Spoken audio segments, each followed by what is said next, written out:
Find your future by exploring your world. The Massachusetts School of Law challenges their students to explore the important issues of our time, learning from experts in fields like politics, sports, and business law. From first-hand accounts and dramatic reenactments, in-depth conversations with society's leaders, from historians to lawyers, from high-tech professionals to environmental experts. The Massachusetts School of Law at Andover presents MSLAW.edu.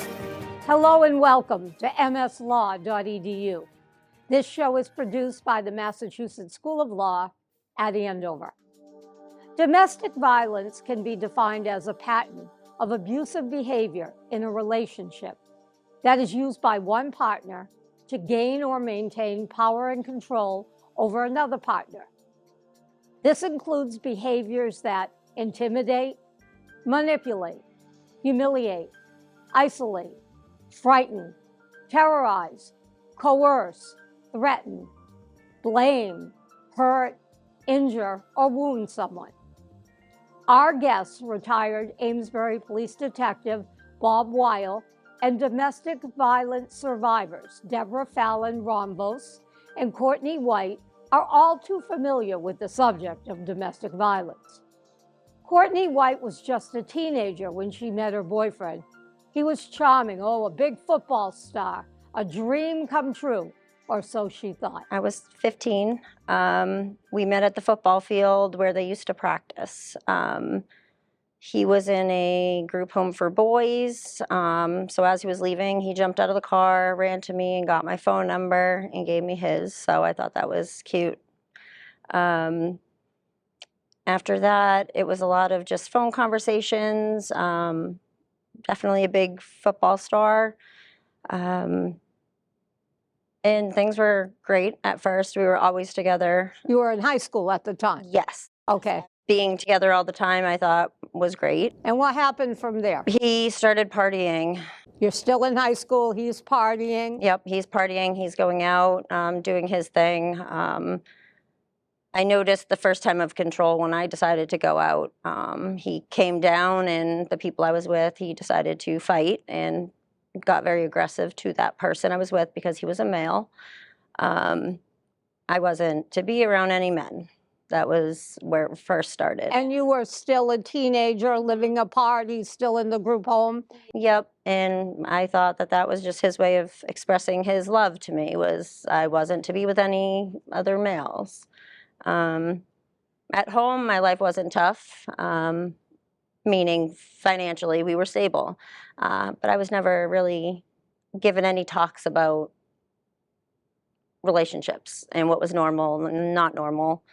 What was okay and not okay. But my mom and stepdad at the time did know that he did get into a fight with this individual that I was with, and they never told me that that wasn't normal. It wasn't a red flag to them when I feel it should have been. 5 months into our relationship, I got pregnant with our first child. You're 16 years old, you're pregnant with his child. Do you end up moving in together, getting married? Do you stay single and separate? What happens? We were separate, living separately. I continued through school as long as I could. And how long was that? I finished up to my, I want to say my sophomore year in school. They allowed me to complete the rest of it at home. And then I went to night school and did get my high school diploma. So I did finish school with no interruptions. I actually graduated early. And you have your baby, boy or girl? Girl. So you have a daughter. You're at home with your parents? Mm-hmm. Tell us what happens from there. He was living with my uncle, so I moved in too. And we stayed there for a little bit. I get my first apartment. By yourself? Yeah. Okay, so you stay with your uncle and you move now to your own place, and your ex does not go with you? No. Okay, so how does this then continue on? I worked probably about 60, 70 hours a week. Doing? I was a assistant manager towards the end at a KFC Taco Bell. So I was on salary and was working nonstop. And who was watching your daughter? My stepmom. And at this time I got pregnant with my second child. Same dad? Yep. And he wasn't around really much during that pregnancy. I was still on my own, paying for everything on my own. Did he have a relationship with your daughters? He was in and out. Okay. It really depended on the parties that were going on. He was still very much a party animal. He was smoking weed all the time, all day, every day. If he didn't have it, he was angry. And you chose to continue in this relationship? I did, yep. Why? I was in love with him, and I thought that was how relationships were. Was he working at all at the time? No. How was he getting by? Robbing people, most likely, stealing from friends. Were you supporting him? No, I didn't even know about a lot of this until towards the end. Okay. He would take money out of my wallet, which would be for formula or diapers. So he did take money from me. It was our money, he would say. All right, so you have 2 children, 2 daughters. Mm-hmm. You're living by yourself. He's coming and going in the lives. You're working 70 hours a week. What happens next? I get evicted because I could not make ends meet. For non-payment of rent. So you're evicted. Where do you go? My uncle's. All right, so you're back to the uncle's with your 2 daughters, and your ex is there. Yes. Yep. What happens next? That would be the first time he ever got physical. My youngest daughter was about 8 months old. We were all in this home, and he had looked at my phone and thought I was cheating on him with one of his friends. How he read that, I'm not quite sure. How he came to that conclusion, I don't know. So he left to go confront this person and came back and punched me straight in the face in front of my uncle and his girlfriend. And what did you do about it, or what did they do about it? They went up and went to bed. And you did nothing either? I ran to they lived in a duplex. So my best friend lived on the other side. So I ran over to her house. For shelter? Exactly. My kids were upstairs and asleep. And didn't know about this? Had no idea. And my best friend was crying, begging me not to go back. And he came up and made it seem like it was okay. I believed him too, like he overreacted, and that he was sorry. So I believed him. I told her that I was going to be okay. And he dragged me down the stairs by the hair. Bobby, let me interrupt Courtney and ask you, is this typical of the stories that you often hear? Is this how things start? It usually will start with something minor, arguing, something along that line. But I think Courtney hit the nail on the head when she said she loved him. That's why they stay in relationships, no matter how bad they get. Courtney, so now you've had your first physical act of violence from your ex. What happens from there? Once outside, he did bite my back, and it was pretty bad. It was a really bad mark. There was my cousin's girlfriend actually brought me down to the police station the following day. I didn't want to go. I didn't want to get him in trouble. So it took a little bit, but she brought me. And that's the very first time I had met Bobby, and spoke with an advocate at the crisis center that we had in town. He did a week or 2 in jail, I believe, and I took him right back. Bobby, what do you remember from that first meeting? Just a young girl that needed some serious help, needed to be shown that that's not normal what she's living through, and it's hard when you're in that situation to understand that. But then to also that there are other people out there besides me that can help. That's why we brought her. We went to the. That's why she ended up going to the crisis center, because I always consider myself short term. They're long term. I'll work with them for a period of time. They always know they can reach out to me at any time, but it's the crisis center who does a lot of the work. They have group sessions. They have single sessions where they talk through and show the person that they're working with that there is a better way of life. Bobby, is this typical that the first act of violence, the second, and maybe even some more, are repeated because, as you said earlier, the victim loves the perpetrator of the violence and is willing to endure it? We heard you say, Courtney, you didn't want to get him in trouble because you loved him. Is this a typical reaction? That's normal. That's normal. They don't always come to the police department the first time that something happens. It's usually over a period of time it'll keep happening. And then you'll get someone like Courtney's friend who finally said, okay, enough's enough. So someone on the outside who can see that, okay, you're not going to do it yourself. Maybe you just need a little bit of a push in to do what you need to do to take care of yourself. So you try to push, but in the end, oftentimes the victim goes back in the early stages, and it's going to be hard to see that because you're seeing it from an objective perspective, yet Courtney is still in love with her perpetrator. It took me a while to understand that, but working with so many victims over the years, I get to see it's, you know, it's not about me. It's about the person that you're trying to help, and if they go back, I just want them to know that if something else happens, that they can come back in and they can come to us and we can do what we need to do. It takes any place from 7 to 9 near lethal incidents before someone finally walks out of a relationship. Wow. So that's a lot. It's a lot to endure. It certainly is, but I applaud you for showing the victim that you're there even when they go back. You have to. Yeah.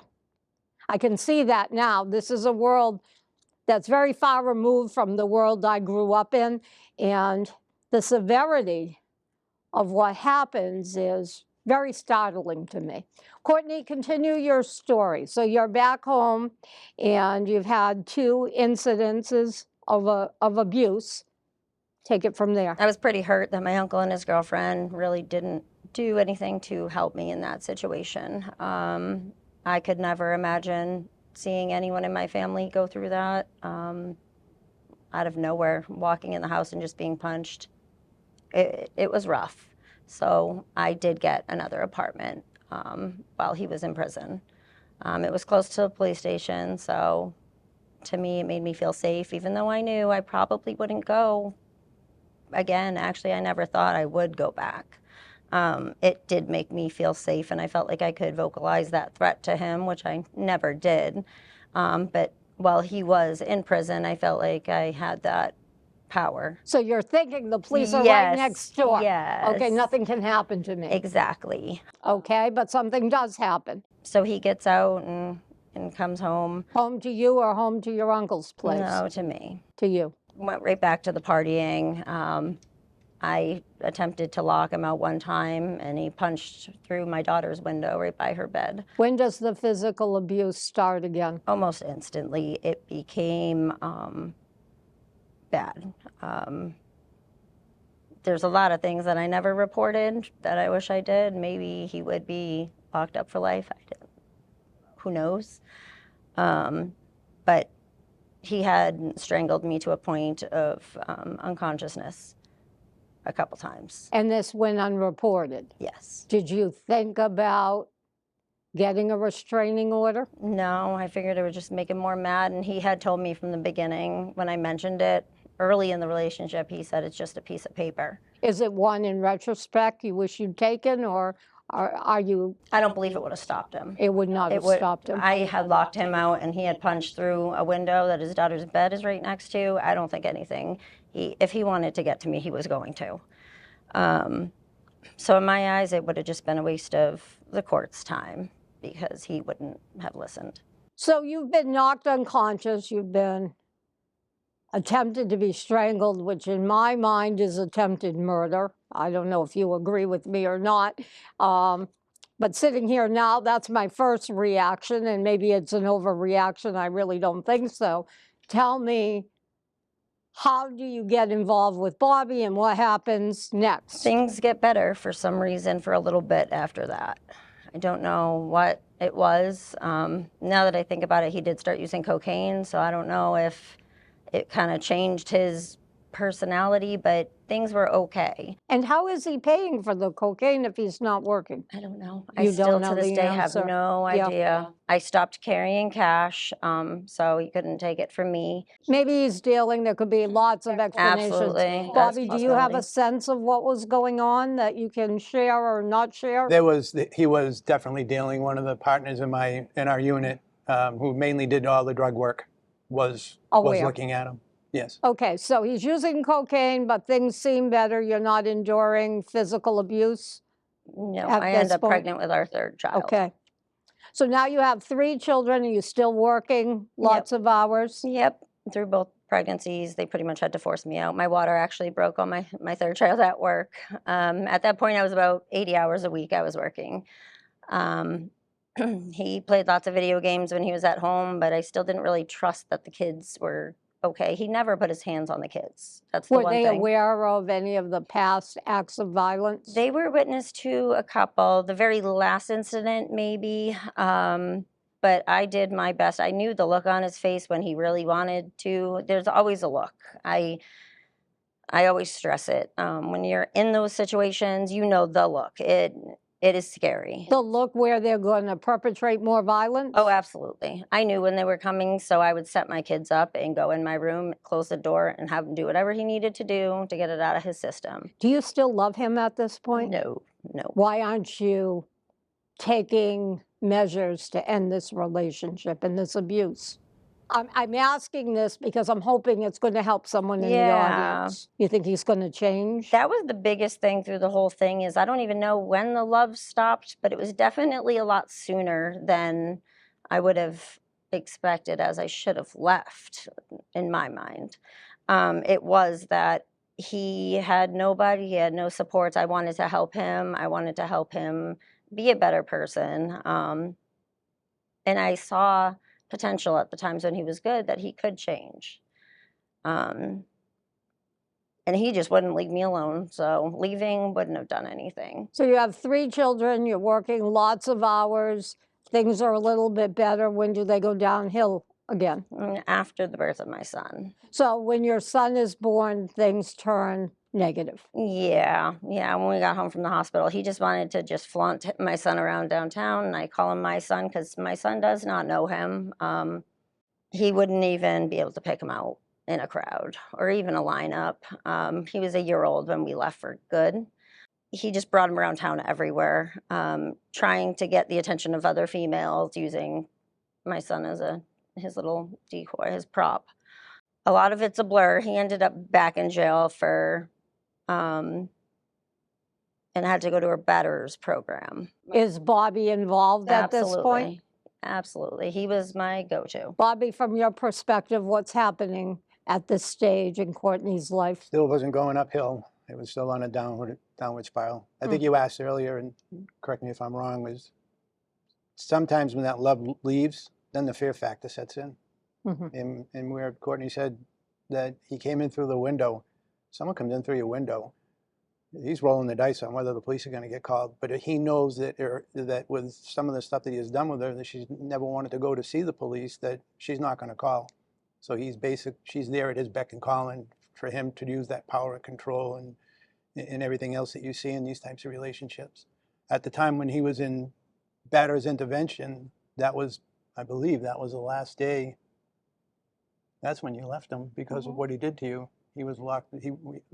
He was a batterer's intervention in Newburyport, part of his disposition for abusing Courtney, and he was locked up for abusing her while he was in batterer's intervention. I'll never forget that day. Yeah. So you're taking him to batterer's intervention in your car, and he engages in physical abuse on you. What type of abuse? I was obviously behind the wheel driving. He did not have a license. My kids were in the back seat of the van, so we had a caravan.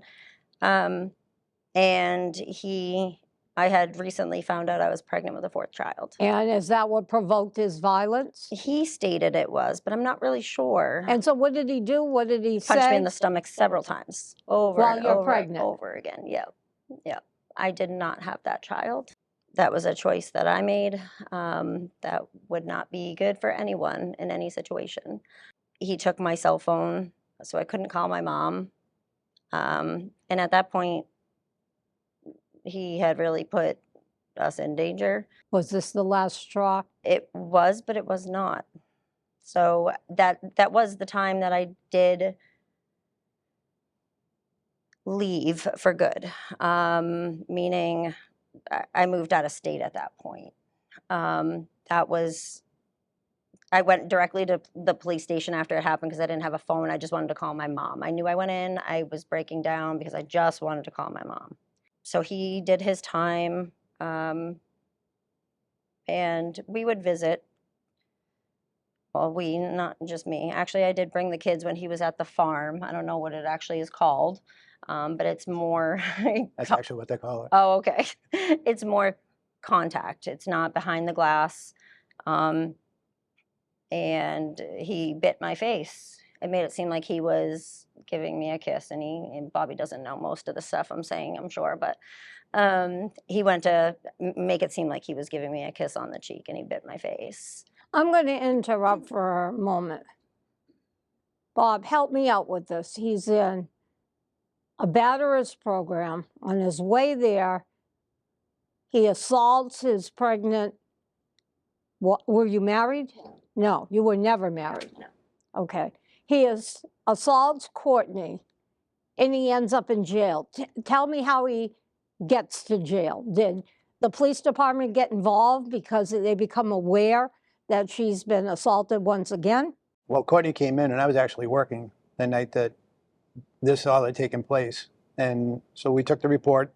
Once we got the report done, I called over to New Report, talked to the sergeant over there, and I said, hey, listen, this is what's going on. Started at Amesbury, continued into New Report. I got enough to lock him up. And I said, and he's on probation already for abusing Courtney. They were like, do you need our help? And I went, yeah.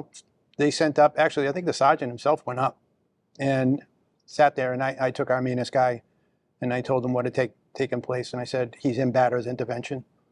And he told me when he came back, I said, what did you do? He goes, I just walked in, and they said, what are you doing? He goes, I'm locking that guy up right there for domestic abuse. He goes, I got a warrant. And he was with the sergeant from New Report anyways. And when he came back, again, some things you just never forget. I remember going downstairs, he was in the booking room crying. And they said, this is what you're arrested for. He said, I never did that. And I went, she's not lying. Wow. Is this a typical reaction that an abuser might show when they're arrested? They're crying? Yeah, you want to know who the true victim is in every domestic violence case? The abuser. They're trying to convince the world that they are the ones that Courtney's pushing him to do all this stuff. And I would never do that stuff. You'd never lay your hands on a female. Well, unfortunately they do, and they're arrested for it. And would you proceed in a case in which, say, Courtney did not want to admit to anything, did not want to proceed, does not want to testify? Would you go forward with trying to put the abuser behind bars? If we had pictures of any type of abuse, like, physical pictures of the abuse that was caused to them based on their statement, we would go forward. We've done it before. We've done it numerous times where victims don't want it. We're not going to force them. It's not fair to them. But if we can get something else, that's positive. Things are changing. Things are actually changing a lot for the better.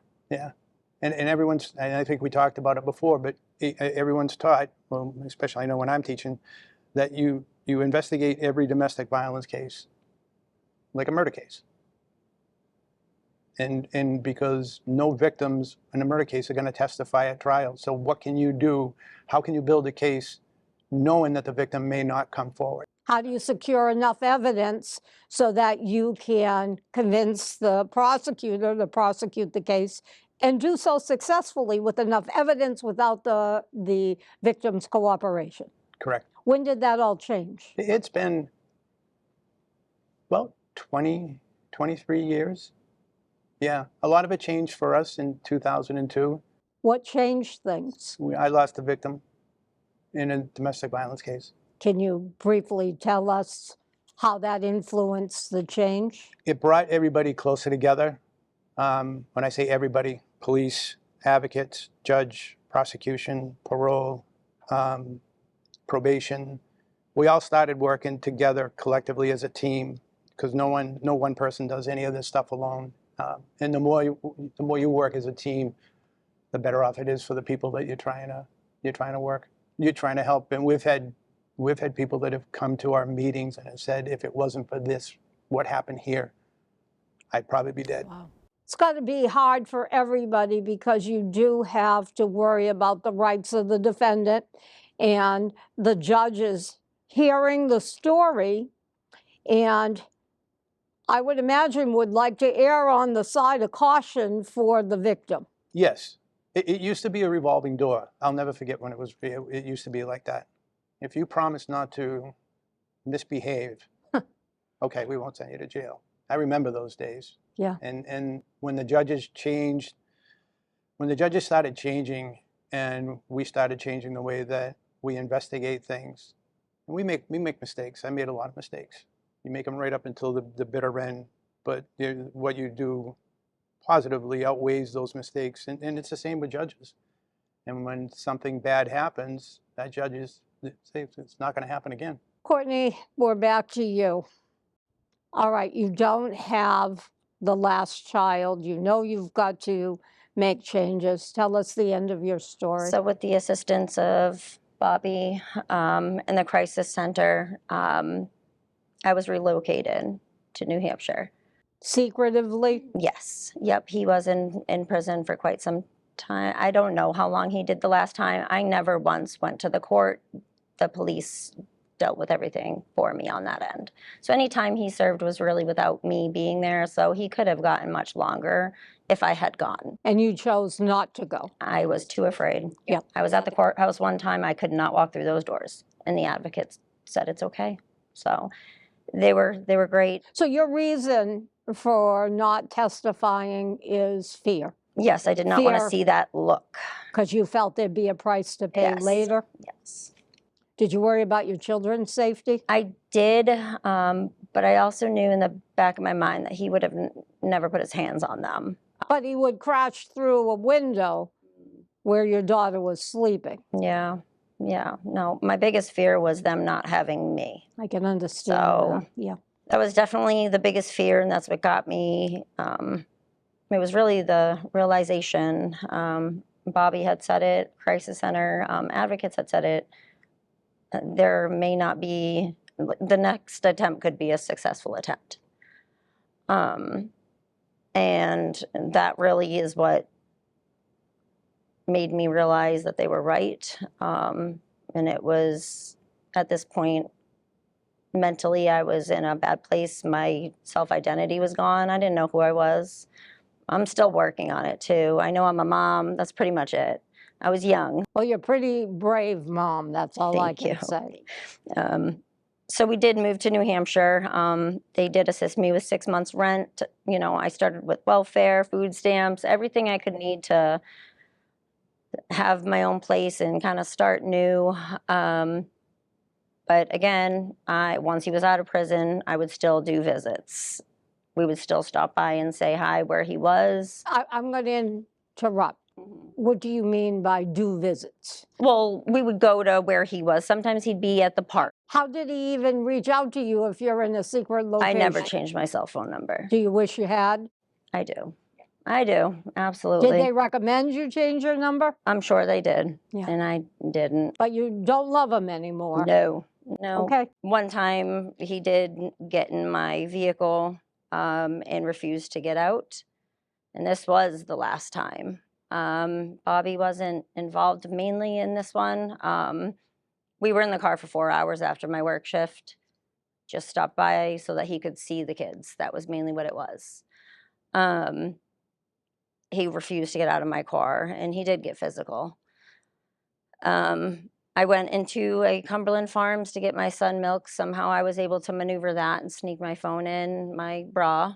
And I called my brother, told him where I was, told him to call the police immediately, and they were there. I told them I did not want to do anything. I just wanted to go home. The kids haven't had dinner, and we were an hour-plus drive away. I just wanted to go home. That didn't turn into anything on the legal standpoint, but it was a huge eye-opener for me. And that was May of 2013, and that was the last day. So my son was a year old. The eye-opener, is it that things are never going to change? Exactly. Yep. At that point, I knew that all those chances I had given, all the times he's gone to prison, I still would make sure he had food and a place to stay. He could care less about me. Or the kids. Never. Like, no birthday cards, nothing. He's never done anything for them. But he is out of your life now? Yes. Yep. Absolutely. Bobby, walk us through this. What's happened? Since he's been out, he's got involved in a gang not too far from here, a few towns over. Puts pictures on Facebook, you know, typical stuff that they do, holding a firearm. Could be a prop, could be a firearm. But the problem is Courtney saw that, and of course fear level goes through the roof because if I he has a imagine. firearm, you know, there's always the possibility that he can find her. Were weapons used? No. Are they typically used in cases of domestic violence? If it is, a lot of times it'll be a fake handgun because a lot of people don't know. A gun looks like a gun, Yeah, you right. know, and it's even people carrying them out in the street, even a cop, you look at a black gun, it could be a handgun. You don't know.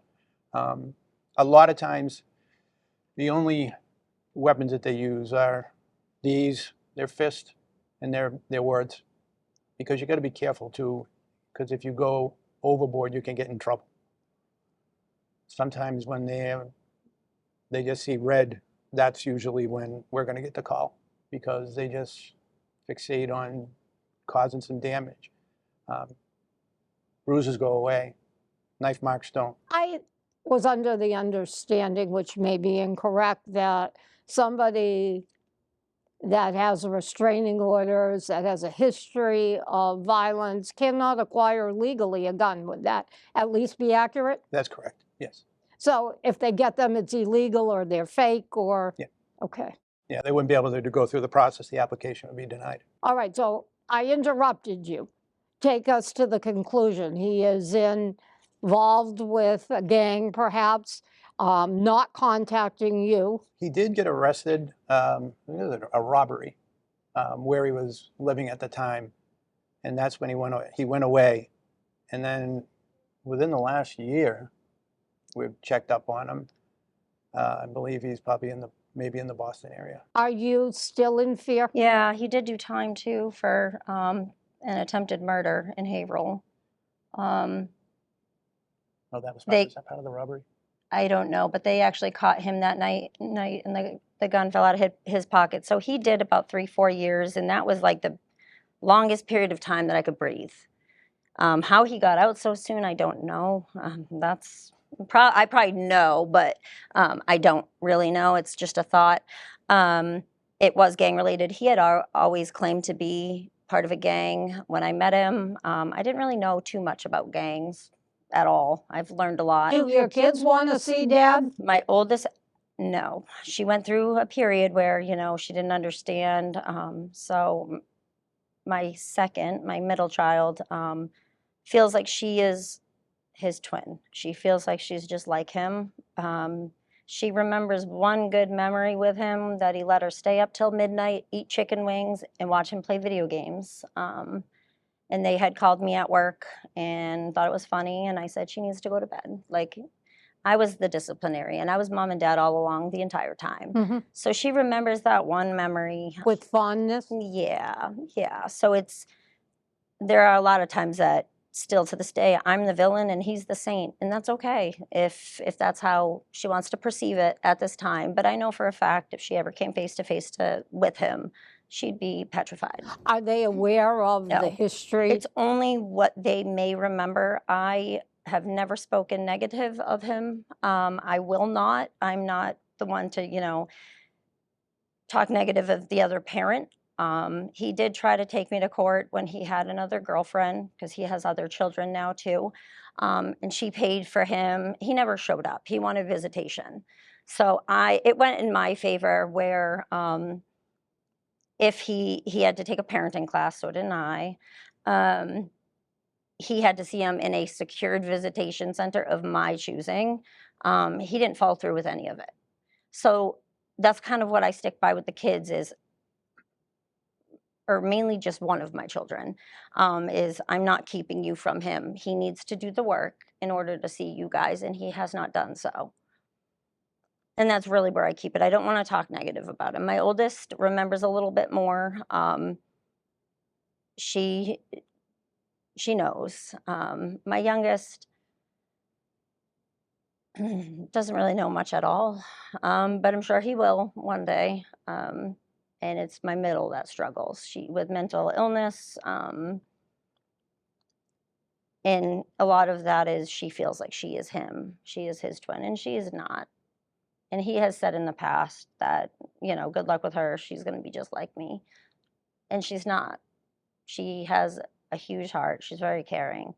Is she a lot? Absolutely. She's definitely a tough one compared to my What? oldest. Girls are not. Okay. Everyone said between 15 and 17, those girls are tough. Well, my Oh, oldest my didn't. goodness. My oldest didn't put me through any of it. So I was like, they're lying. Yeah, nope, nope. So, I mean, when she's 18, if she decides to reach out, the biggest thing is my address is public. I am now married. We own a home. That's public knowledge. Well, that is wonderful news. Congratulations. I Yeah. am very happy to hear that. Yeah, it's been a lot. It's definitely something I never could imagine happening. Like my kids having their own rooms was a big thing. My daughters have always shared a room up until, you know, a few years ago when we bought the home. It was just not something I could think, Would you ever tolerate abuse again? hell no. Bobby, you train police officers, judges, and everyone else. Tell me what you learned from Courtney's story, what message you'll give to women in the audience that may be victims of violence. It can be men too, you know. I'm sure you've seen that as well. That you do have a lot of inner strength. What Courtney has been through, I've worked with a lot of people like that, and it's just it'll get to a point where they'll take only so much, and then it's what they say, the straw that breaks the camel's back. And when I see him leave, that's probably the best. How do you feel now when you hear Courtney say she's married, her kids are well? I've always known. We've always stayed in touch with each other, actually through Facebook Messenger. I always told her if she ever needed anything, she could always reach out. And the ones that reach out, I mean, I've been retired 8 years now. But not really. No, You're just not paid, Bobby. you retire, I think, when you leave this world.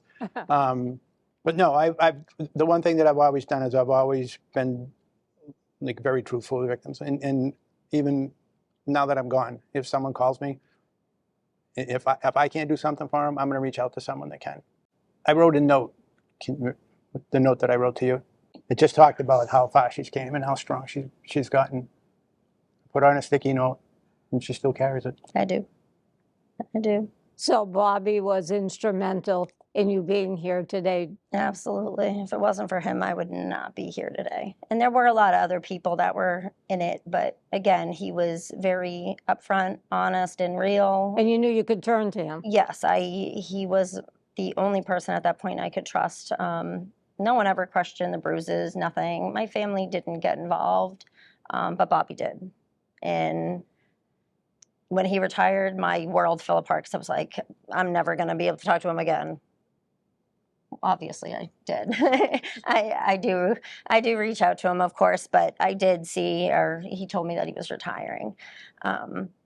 But that positivity that he has brought into my life, and that I am more than what my abuser defined me as, has definitely molded me into who I am today. That is wonderful.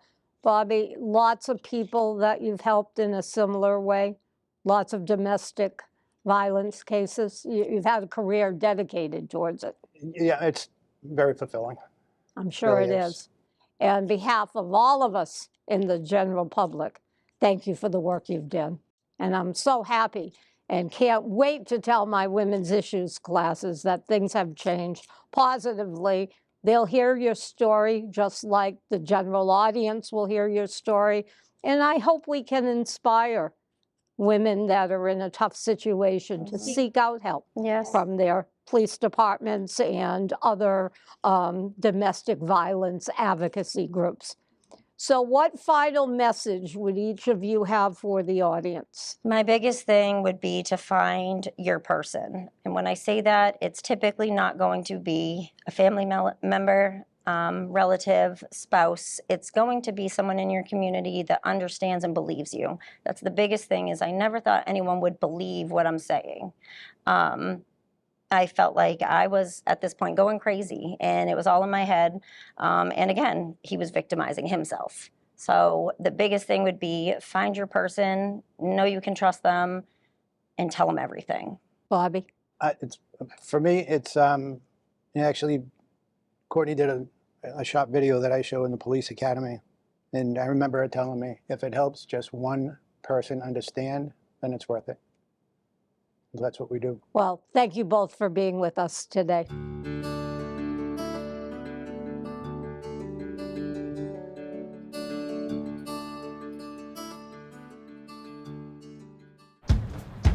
Find it? We taught him how to hit a baseball, Just like that. Say hi! how to hit a receiver, Nice. the strike zone,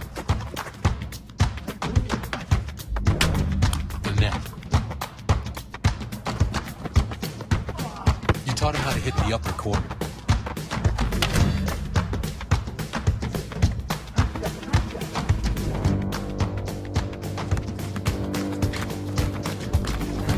You even taught him how to hit the open man. But how much time have you spent teaching him what not to hit?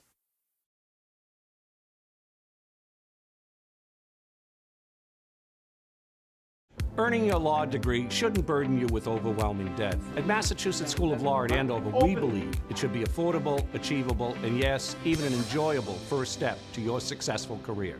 We believe in an atmosphere of support, flexible class scheduling, and hiring professors with real-world experience, ensuring you leave law school with the professional skills you need. We are the most affordable law school in New England, and we believe in you. The Massachusetts School of Law. Your future starts here.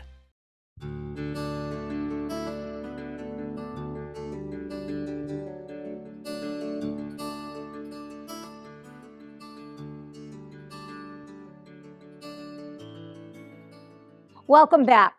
Deborah Fallon Rombos is a domestic violence survivor, and she is the founder and the director of Portal to Hope. Portal to Hope is a nonprofit organization in its 30th year. It is committed to helping victims of domestic violence, sexual assault, and stalking crimes. Deb explains how Portal to Hope began. We started out as a program, a volunteer program, just to look at legislative initiatives and reform where needed. And that lasted about 4 weeks. And what happened was a group of us got together. It was survivors, it was police officers, it was the lawyers, my sister who graduated from Massachusetts School of Law, and helped to create the first, our legal aid program way back again, almost 30 years ago, in order to help provide services to survivors and their families, and even beyond that. What are the types of things you do to help somebody who is a domestic violence victim? Crisis intervention, safety planning. We provide emergency shelter, though it's short term, because in that rebellious attitude that we had way back when, while we understand the reason and the need, in fact, for people to relocate from their own homes now to shelter, even though they're the ones that are being impacted by domestic violence crime, we wanted to work with people to be able to remain in their familiar places where they have some maintenance of comfort and the services that are community-based that they can access remain around them. So you do everything to help a domestic violence victim get through the transition to hopefully a very safe and happy life. Most of our clients, and we see over 2,000 a year now, we're trying to help really empower the people whom we're working with, and reminding them of that power, that they have a voice, whether it's in the courtroom, whether it's in their families, where they're advocating for their safety, and educating others, externally. I know you have been very instrumental in bringing about change in a variety of areas that impact a woman's safety. Tell me about your history. I had been engaged to a man who was from Scotland, who had been serving in the United States Coast Guard, and he was abusive. Physical abuse? Yes, my relationship with him started out like any other relationship, and that's kind of the myth about domestic violence, by the way. People often ask the question, "Why did you stay?" rather than What happened? yes, and really abusive relationships don't start out that way. Unless you're a child born into a home that involves family violence, people don't choose to get involved with somebody because they recognize that they're abusive. Of course not. So in my case, just like everyone else, I had a relationship with someone. We were engaged to be married, and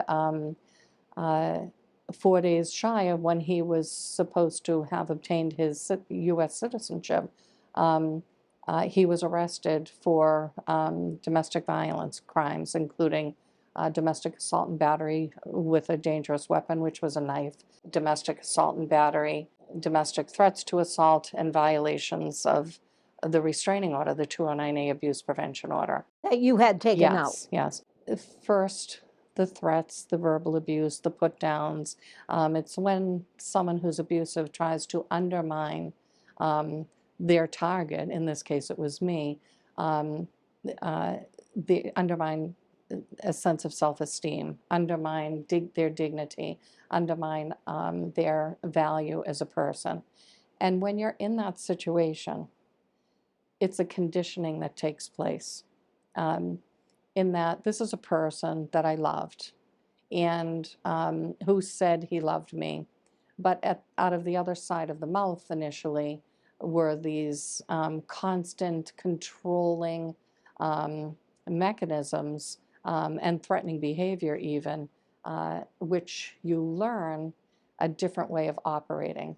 You learn to kind of walk around in your own home on eggshells, because the person whom you love, whom normally we would have a faith and trust in, is not really that person. And trying to walk through that controlling situation is, perplexing, it's difficult, and it involves fear. And fear is immobilizing. And once the physical violence takes place, it's always going to be worse the next time around. Doesn't matter if it's going to be the next day, the next 3 months, or the next year. The violence will always get worse. Let me ask you this. The knife, the weapon, was there one occurrence or more than one occurrence with a weapon? There were more than one incidents that took place that involved physical violence. And certainly, I'll never forget him pressing the knife over my eye, and it didn't require stitches, nothing like that. And I had to go to work that day, and someone spotted bruising and cuts over my eye, and she had the courage, as my colleague, to report it to human resources at the company that I had worked at.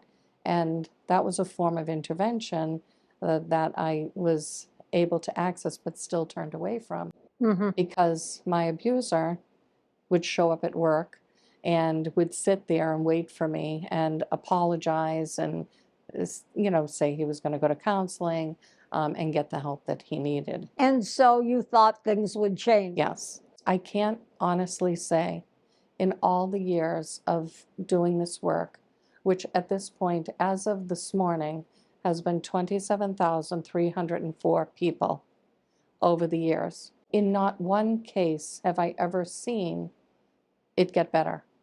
It always gets worse.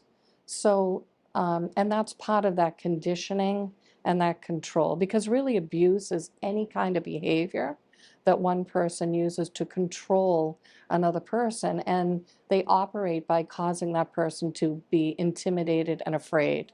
know, they threaten, like my abuser did, you know, I'm going to kill your family if you go to the police. I'm going to kill you if you go to the police. I'm going to take you, the dog. I'm going to cause you to lose your job. Whatever it is that that control, that threat to create that fear and to intimidate, you know, again, by someone whom we love, it's really a difficult dynamic to walk through. And for people with children, it's 1,000 times more difficult, I think, than for someone who was in my position. And certainly in my case, even though the physical violence was ongoing, I still was trying to work out that relationship. Yeah. I didn't come from a family that involved abuse. I'm the oldest of 11. I have parents who were married until my father passed, who were the epitome of a loving couple, and they live for us as their children. So it's not something that any of us in my family were used to, yet we all were impacted by the crime of domestic violence. Tell the audience what to do when the first strike comes, or maybe a precursor to the first strike. Everyone's situation is unique, but we have learned to look at them in phases. So tension building, we call that phase 1, when people are feeling like they're walking on eggshells, trying to sort out what's going on in the relationship with, again, the person whom they love, who's their abuser. And maybe the father of their children. Yes, yep, or mother. Could be. Most of our clients whom we're working with certainly are women and children who are battered by men. No, that's probably 97% of our clients. But domestic violence doesn't discriminate, unfortunately. No, it does not. And it's a good thing to remember, although when it is a man who is being abused, they are less likely to come forward for whatever reason that may be. No question, there's a need to get help, but it's a matter of recognizing it. And that myself can share, it's a difficult thing to do, especially a parent who is trying to, that internal situation involves children that they're also trying to care for and battling with, do I leave, do I stay? What kind of help can I get if I stay? What kind of help can I get if I leave? Do I have to relocate? Do I have to pull the kids out of school? Are my children not going to be able to see their parent who's abusive? Or do I allow the children to see the abusive parent? What's in it with the courts that's going to help me? Are the courts going to help me? Do I go to the police? It's one overwhelming situation and question after another. But people have to get help. Sure. When I first started doing this work, and I am one of these statistics myself, it was 6 times that law enforcement would respond to, and we're talking back in 1996 now, it would be 6 times that someone from law enforcement would be responding to a home or an incident. As we know, domestic violence doesn't always happen in the home, though largely that's where it takes place. But it would take 6 times before someone would actually get the help after the police had been there. 6. It's 13 now. The average number of times is 13. And this is something that's been hanging over since COVID, and we're not sure really why. We try to figure out with data that we collect even as an organization. We're not sure if there's more normalization of it, more normalization of violence in our society today. Is it because there are less services than there are? I haven't been able to place someone in a Massachusetts battered women's shelter since July 2nd from 2023. I am shocked hearing you say that. I would have thought there would be ample places to help, but there are not. And that is a contributing factor, no doubt about it, I would guess. There are actually more animal shelters in the Commonwealth. Still not enough. I but, was going to say, but yeah, surely not enough that- shelters of any type. yes, And for many years, the statistics tell us that women would not leave abusive relationships because of the family pet who wasn't allowed to go to a shelter, etc. Yeah. That has changed through legislative efforts of people like yourself. Things change. So that is a positive development, but we have a long way to go to solve Yes. this problem. absolutely, no question. And there really are very few shelters that can take a pet in long term, as you said, when we're trying to relocate a family due to domestic violence. So there are so many challenges. So for us, as a survivor-driven organization, we know that individual or the family unit, again, divided by abuse, impacted by abuse, we know there's trouble there. And we want to be able to help at that point. Even if that person's deciding to still stay in that relationship, there are support groups that we offer, there's counseling that we offer. Just being able to come in and talk with an advocate is helpful. It brings breathing and clarity when you're able to talk about these things, because quite frankly, even for myself, and I come from a loving family, we're tight-knit, and I did not share with a single family member what was going on. So it was easier for me because I was ashamed, I felt ashamed, I was embarrassed. It was just easier to talk with a complete stranger. And that's a common Yes, statement by victims of domestic violence. yes. I have 5 brothers, and I had a father who was a federal judge at the time that this took place, and I was, we get nervous of reactions. Also, I didn't want one of my brothers also in the service to be going to the commander or the admiral at the base, which when they learned what happened is exactly what he did. So, but by then it was okay because it was the righteous thing for him to do to report that one of their members was abusive and harmful and threatening. So, Deb, in the final minute that remains, would you be kind enough to give advice to anybody struggling with issues of violence or perceived or threatened violence? Yes, absolutely. Reach out. If there's someone that you trust, absolutely, use your courage. Everybody has courage. We all have courage. It only takes effect when we're operating from a place of fear. And so we have to rely as survivors on our courage and to reach out, but to reach out to places like Portal to Hope, where we can help walk someone through the process, because everybody deserves to live a life free of abuse. Everybody. Remember, there are several organizations that can assist victims of domestic violence. Here are the numbers.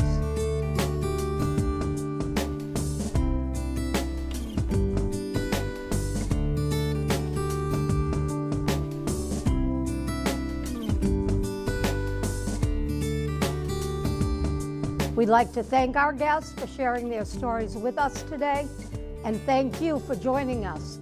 Until next time, be well.